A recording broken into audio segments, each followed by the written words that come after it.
The story kicks off with Tess Thorne, a well-known novelist who has made her name by writing crime and suspense stories. She's on the phone with a close friend, casually chatting while she prepares for her next big event. That day isn't just any ordinary day. It's the day she's supposed to meet her loyal fans at a library gathering. Tess isn't the type to waste time, so she fixes herself up quickly, punches the address in her GPS, and heads out, ready for the road. After driving for quite some time, through winding turns and empty stretches, Tess finally makes it to the library. Her chest feels tight with excitement, but in a good way. As she steps out of her car, she's immediately greeted by Ramona, the cheerful and welcoming library owner. Ramona beams with warmth, clearly thrilled to see Tess. It was Ramona herself who invited her, eager to have Tess share her experiences and wisdom with readers who look up to her. The moment Tess enters the building, she takes a deep breath. The place feels alive, buzzing with energy and anticipation. Her readers, many of whom have followed her work for years, light up with joy at her arrival. Their smiles and sparkling eyes remind Tess why she writes in the first place. These aren't just people who bought her books. These are individuals who connected with her words, who felt her characters and plots deeply. When Tess stands before them and begins to speak, she senses their admiration and genuine support. It lights a fire in her heart. In that instant, she knows she belongs there, in front of people who truly value the story she creates. Hours later, after the event wraps up and Tess is ready to drive back, Ramona pulls her aside with a tip. She tells Tess about a shortcut home, a back road that could shave nearly an hour off a return trip. Tess is grateful, thanking her for the suggestion. Without hesitation, she enters the new route into her GPS, feeling lighter, refreshed, and ready to get home quicker than expected. The drive seems fine at first, but suddenly, the unexpected happens. A random piece of wood, sharp and splintered, gets lodged under her tire, forcing her car to a screeching halt. When Tess steps out to investigate, her heart sinks. The tire is punctured. And to make matters worse, she realizes she's stranded near what looks like an abandoned gas station. The whole place feels eerie, forgotten by time. With no sign of life around, Tess feels a chill of isolation. She debates her options, but quickly realizes she might have to change the tire herself. Not an easy job, especially out here where cars rarely pass by. Still, she stands on the roadside, keeping an eye out for help. A bus whizzes past, ignoring her frantic signals. A pang of hopelessness hits her, but soon another car comes into view. Tess waves her arms, desperate, and this time the vehicle stops. Relief floods her as the driver rolls down the window. The man introduces himself as Lester. He offers help, asking if she has a spare tire. Tess, grateful beyond words, agrees and thanks him profusely. For a moment, things look up.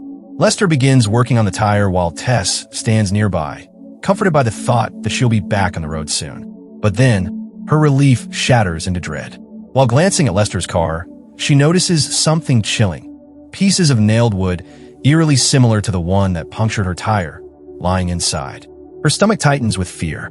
She suddenly feels exposed, her instincts screaming that something isn't right. When she looks up, Lester's eyes are on her, cold, predatory.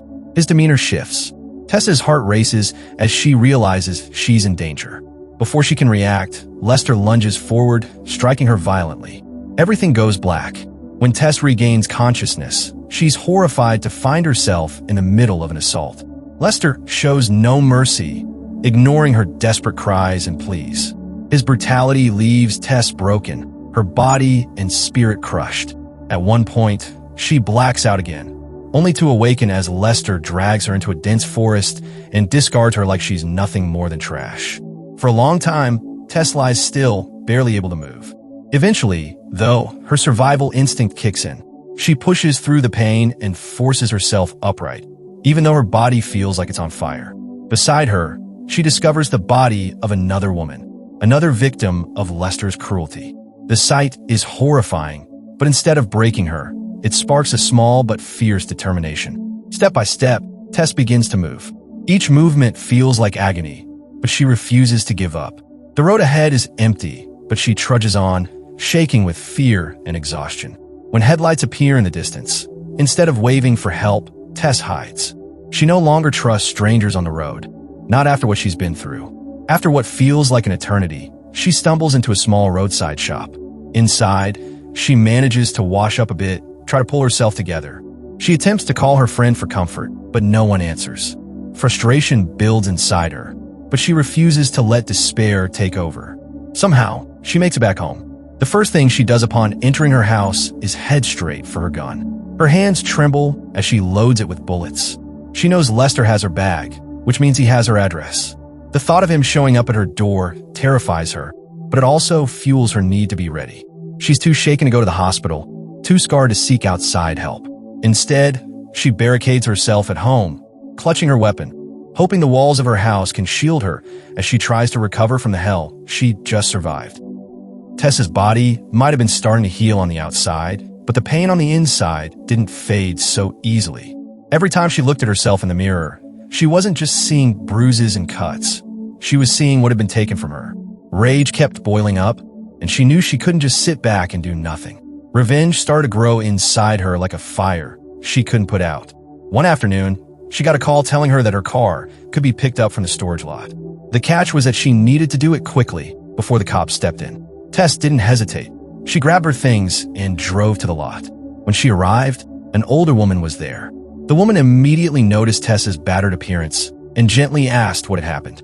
Tess, broken but still holding herself together, told her everything: the attack, the pain, the nightmare she had endured. The old woman listened quietly and then shared her own tragic story. She spoke about how her stepfather had abused her so badly that he had even gouged out one of her eyes. Her words carried the weight of years of pain, and with a heavy heart, she warned Tess to always watch out for cruel men, because monsters walk around disguised as regular people. Tess thanked her, feeling a strange connection. Two women bonded by scars that couldn't be seen by everyone else. Back at home, Tess sat at her computer, restless. She looked through photos online and stumbled across something that made her blood run cold. Ramona, the cheerful library owner who had welcomed her so warmly, had snapped a picture of Tess at the event. That photo had been sent along with directions that led Tess straight into Lester's trap. The pieces clicked into place. Ramona wasn't just careless, she was part of it. Tess's stomach twisted as she uncovered the most shocking part. Lester was Ramona's son. Digging deeper, Tess found proof. Emails showing Ramona had sent her photo to him. That was enough. The betrayal was unbearable, and Tess's anger hardened into determination. She grabbed her gun, her hands shaking but steady enough to do what she knew had to be done. Then she drove to Ramona's house. When Ramona opened the door and saw Tess alive, standing there with a weapon pointed at her, her face went pale. She collapsed to her knees, sobbing, swearing she had nothing to do with it. But Tess had heard enough lies. She told Ramona exactly what her son had done. Ramona, in a desperate act, lunged forward and tried to wrestle the gun from her. She screamed about how her son needed Tess, how Tess was perfect for him, showing just how twisted her thinking really was. The fight was brutal, but Tess wasn't the same woman who had been ambushed on that lonely road. She fought back, regained control of the gun, and fired. Ramona fell, lifeless, the weight of her betrayal silenced forever. Tess stood over her, trembling, wiping blood from her face, staring at an old photo of Lester with his sister that hung in the house. It almost felt like the picture was mocking her. Then, out of the corner of her eye, Tess spotted movement. Lester, bandaged alive, trying to flee. A surge of determination shot through her. She chased him, following him into a desolate, isolated spot that seemed to mirror the chaos inside her. She kept her gun ready, every step echoing her anger and pain. But when she finally fired at a truck she believed Lester was driving, her heart shattered again. It wasn't him. He was his brother, the man she had seen in that photo.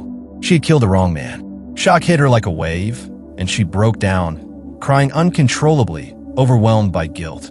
But when she stepped into the nearby house, the horror only deepened. Inside, with the faint glow of her flashlight, Tess saw walls plastered with disturbing photos. Lester and his brother posing with their victims, images of pain and torment. It hit her all at once.